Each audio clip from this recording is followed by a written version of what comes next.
fourth part, and I think I might have these pencils figured out. Or do I? Hi everyone, I'm Catherine, the artist behind Bigelow Fine Arts. I'm still working on this free downloadable from Joanna Basford's blog. I have the link below for you to go print that out if you haven't already. I'm using Prismacolor Premiere, and I have the full list of colors on my blog on Patreon, so go grab that if you need it. I wanted to work up another purple-blue flower, so I am coming in with the violet blue and layering in a base of color at the bottom of the petal, going up about a third of the way. My initial layer is light, just laying out how far up I want the color to go, but after that I come back and begin really pressing the color into the paper at the bottom to fill it in and make it dark. As I do add in the darker part at the bottom of the petal, I also make sure that the color fades to the top in a smooth gradient. I realized that these pencils need to be really smashed into the paper to get the coverage I want, and so, as I work up my layers, my pressure on the pencil increases as well. As they are quite a soft pencil, they dull quickly, and a dull point doesn't fill in the paper nearly as well as a sharp point. So let's apply some pressure to these pencils and get a really nice thick layer of color.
For my next color, I come in with the indigo blue, and I am essentially doing the same thing.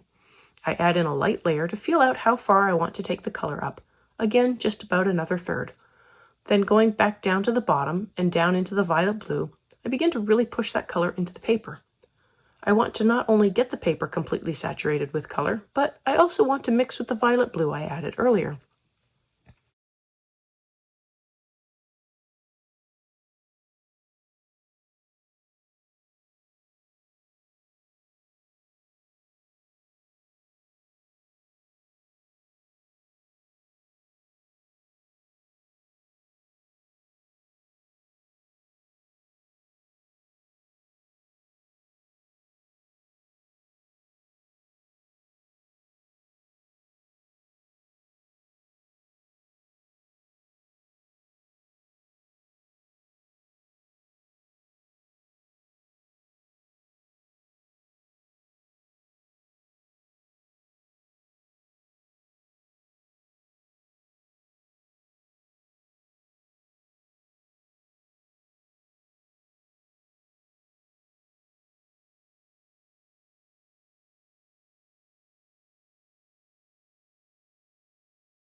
My last layer of blue is the light cerulean blue, and I fill in the remainder of the petal. I then go back down to where it meets with the indigo blue, and I blend in the colors, pressing quite firmly. I again leave the top quite light and feather my color for a smooth gradient.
And finally, I bring in white to smooth out the top of the petal and press the color into the paper. I really only work up the top of the petal where the cerulean blue was light and fade the white down just a little beyond that.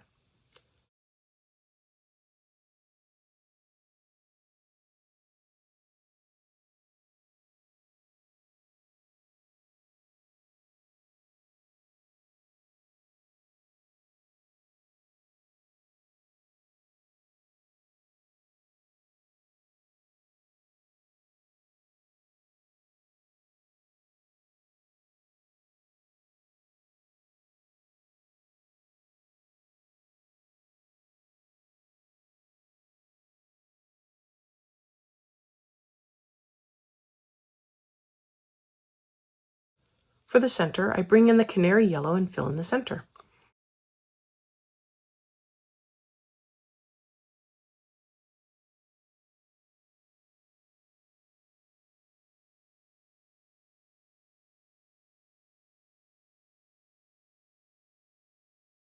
I follow that up with Spanish orange, darkening up the outer edge of the center to give it just a little shape. And that looks much better filled in compared to the green leaves on the poppy-like flower. Too much paper is showing through.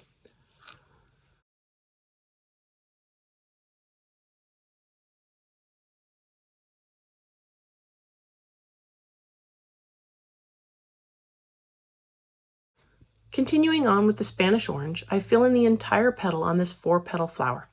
As I was filling, I thought I was going to darken the bottom of the petal, but I realized this color would look better as the middle of my gradient, so I added in a dark band across the middle of the petals.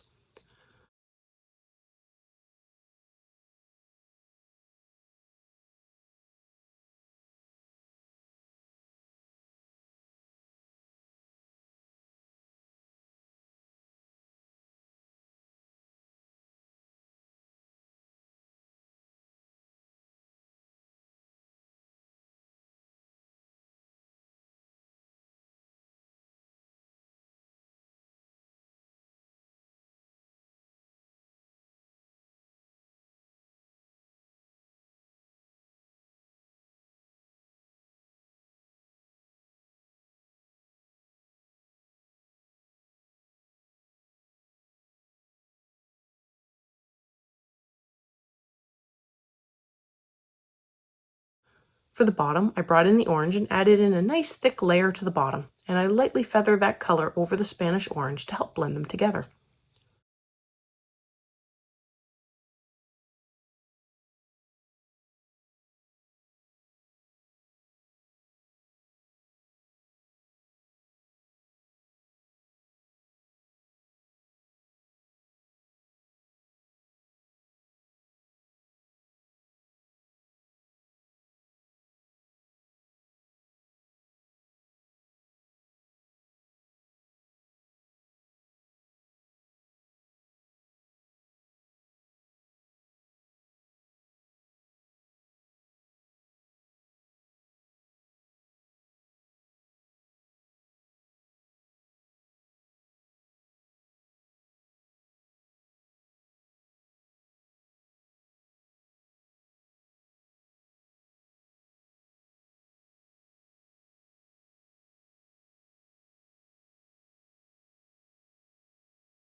For the top of the petal, I use the canary yellow and also take that down into the Spanish orange to blend them.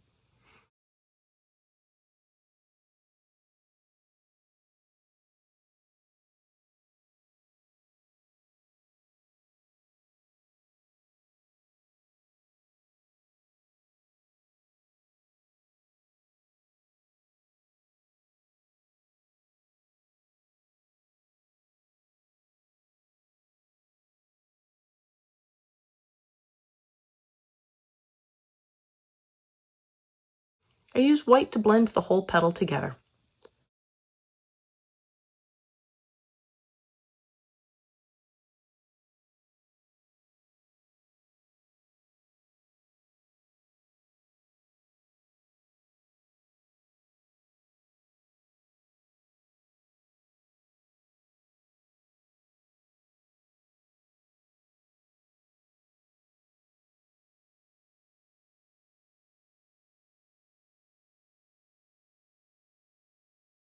For the center, I begin with a light layer of the sienna brown.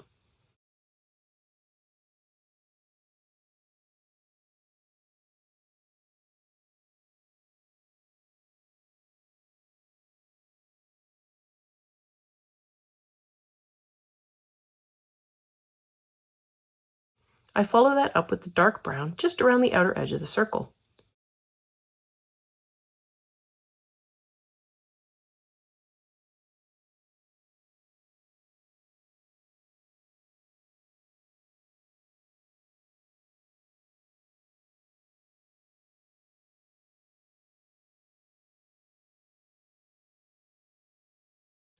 I blend the center with white to help push the color into the paper even more and smooth out the color.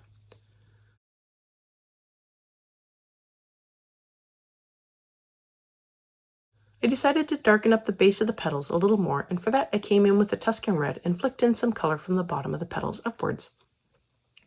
Flicking in color is great because it gives you a darker bottom and it fades up as you get towards the top of the flick.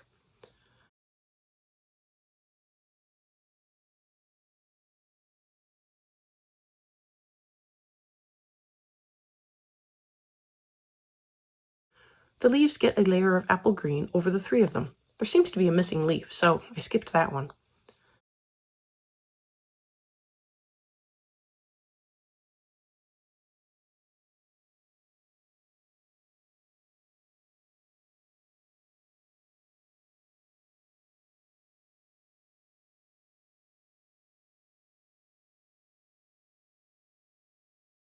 I then use the dark green to add in a couple of flicks, starting at the bottom of the leaf and flicking upwards. This gives a little shadow effect.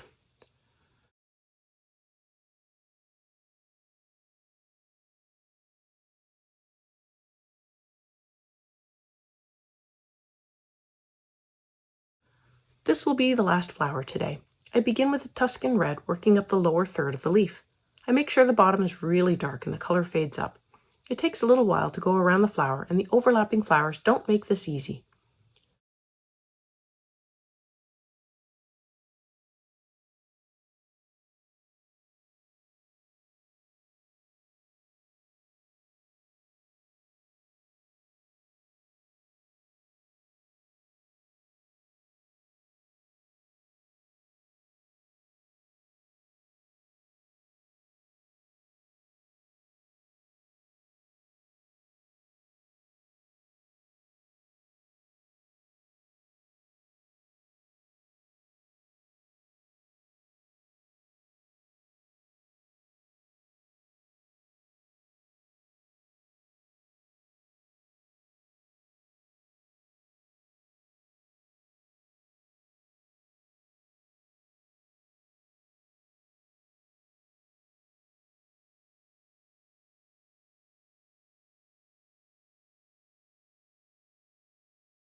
I come in with the crimson red for my next color and take that pretty much to the top of the petal, but in a very light layer.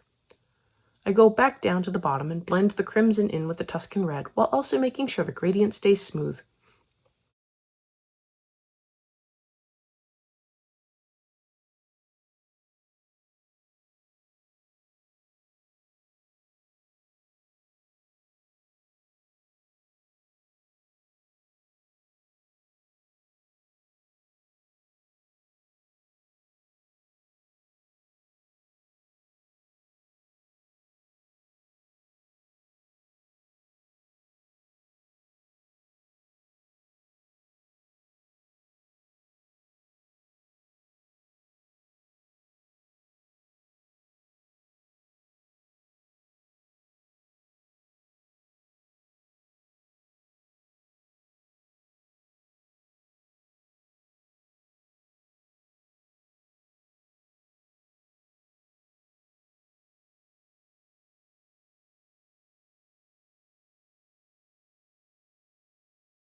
My final color is the poppy red, and that goes to the top of the petal, but with the heaviest layer blending in with the crimson red, leaving just a light layer at the very tip of the petal.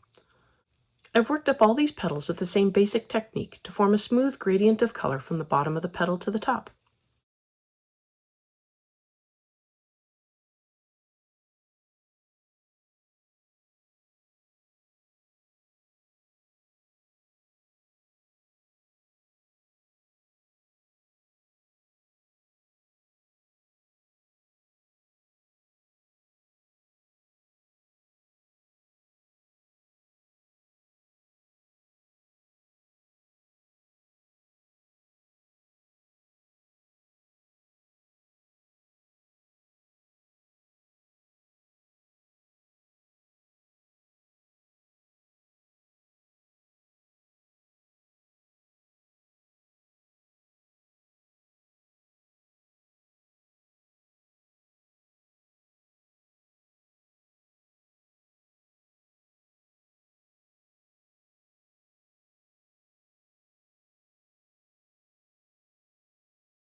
For the top, to finish off the petal, I again blend with white, but if I had an even lighter red, I would have used that, such as a blush color.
I fill in the whole center with orange, keeping the layer light.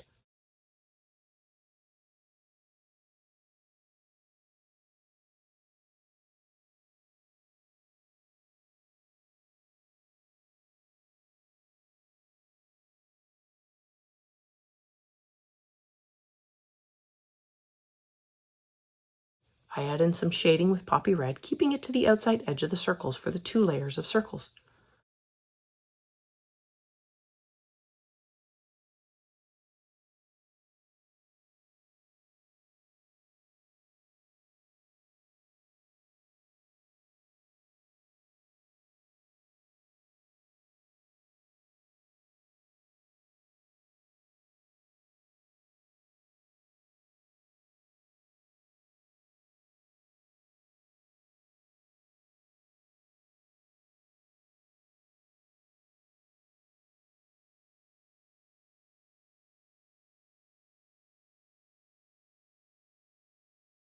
I add in a thick layer of canary yellow to the center, and for the outer circles, I blend that with white.